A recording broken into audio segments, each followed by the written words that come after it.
fueron secuestrados al piso 12 del Centro de Detención Federal en Miami.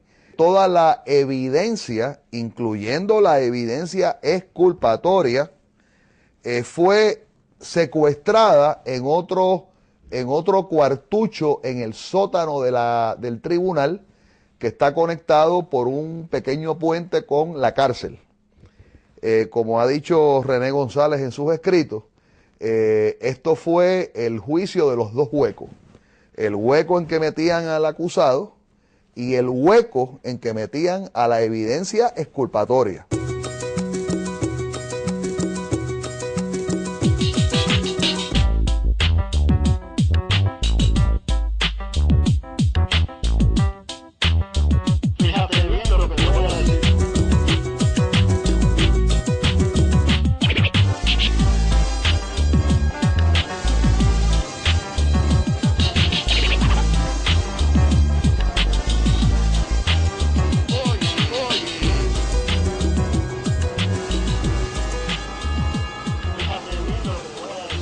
La comunidad cubana en los Estados Unidos, asentada mayoritariamente en el condado Miami-Dade, imprime una fuerte huella en el paisaje y en la cultura de esta región.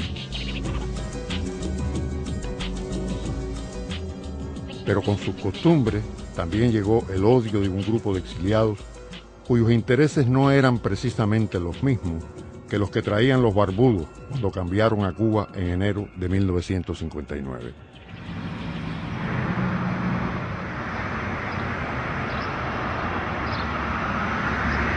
Aquí nosotros salimos de Cuba para estar en un país de libertad como su madre lo quiso. En el año 2000, al tiempo que toda esta histeria se desataba en contra del regreso del niño Elian González a La Habana, la Fiscalía declaraba que Miami era una ciudad cosmopolita y que no habría obstáculos para celebrar el juicio a los 5 cubanos. Se tiraron gases lacrimógenos. Este es un triunfo para Juan Miguel González, pero ni él ni su hijo pueden todavía abandonar los Estados Unidos. ¡Que no ve Cuba ni en fotografía va a ver a Cuba más nunca en su vida! Radio Miami es una especie única de emisora en el contexto floridano. Desde allí, un grupo de exiliados cubanos insiste en hablar de asuntos que no aparecen en los diarios y en las televisoras del condado. Muy buenos días, les habla Max Lesnick, director de Radio Miami, para como todos nosotros que tuvimos una revista que fue asesinada por los terroristas. Esa revista dejó de salir porque amenazaban a los comerciantes que la vendían, amenazaban a los anunciantes que se anunciaban en ella. Adelante, la próxima llamada. Buenos días, dígame. Aló, ¿tiene usted la palabra? Dígame.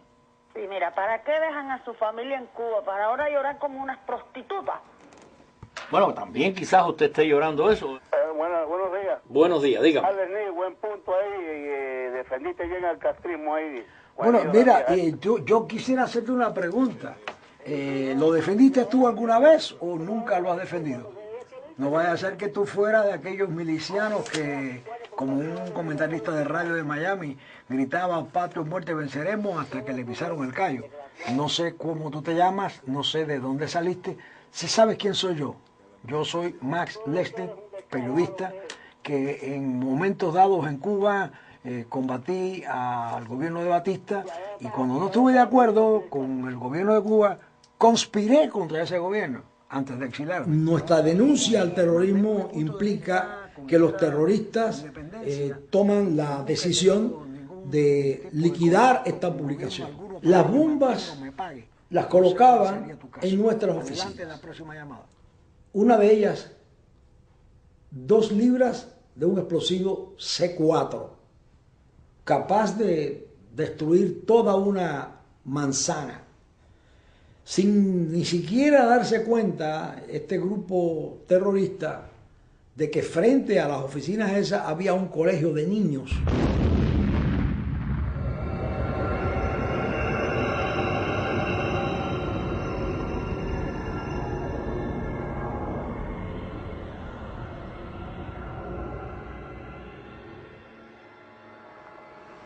En la Universidad Internacional de la Florida, trabajó por varios cursos el profesor Gary Moran.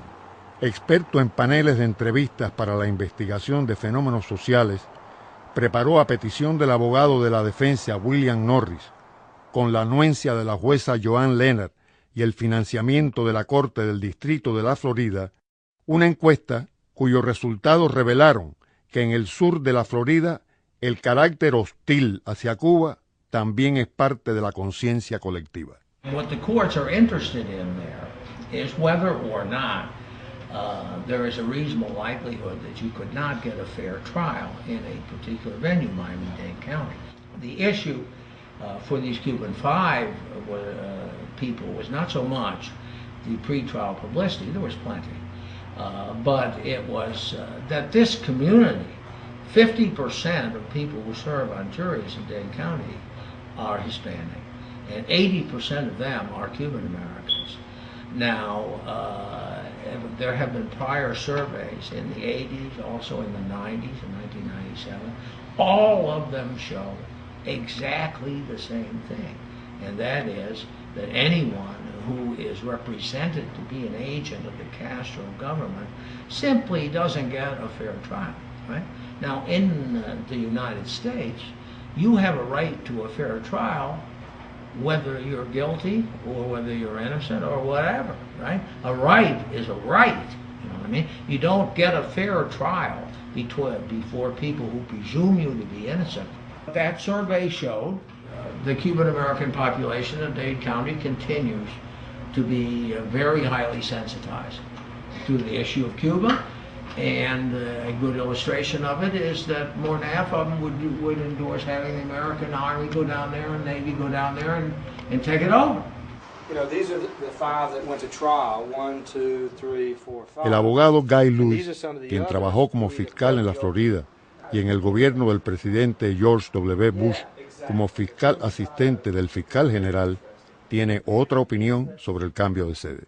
We being the prosecutors and the U.S. Attorney's Office, felt that the case could be tried fairly and fully here in South Florida. Indeed, the community where the crime occurred. That's what normally happens in these kind of cases. It was a very, very important case. We were very aggressive, and I'm very proud of the result. Okay, ready to go today? Sin embargo, el abogado John de León, quien fuera por varios años en el sur de la Florida el presidente de la Unión Americana de Libertades Civiles, considera que en la memoria de los floridanos está fresca la larga historia de acciones terroristas. The 1970s were a decade of terrorism here in Miami. People were being killed, people were being bombed, people were being maimed by the actions of members of the Cuban exile community. I mean, these are my people. And it saddens me to say that, but that's the reality of the situation. By the time I became president of the ACLU, I think it was a pretty interesting and dramatic time. During the time I was president, we challenged the Miami-Dade County Cuba Ordinance, which prevented Cuban artists from performing in county venues, public venues. As it turned out, ironically, not one Cuban American served on the jury, and indeed, every single one of those jurors found individually and collectively that the government had proven its case beyond a reasonable doubt. And they did indeed convict all of these defendants of all the crimes with which they had been charged. And in fact, the prosecutor repeatedly made that point to the jury. He made it clear to them that if Fernando wins, or if any of the other four win, Cuba wins. That's the impression that the government continually gave to the jury. And so the government wanted to put the jurors in the position of knowing that if they did reach a verdict of not guilty, they would be seen as having voluntarily taken up the cause of Cuba in Miami.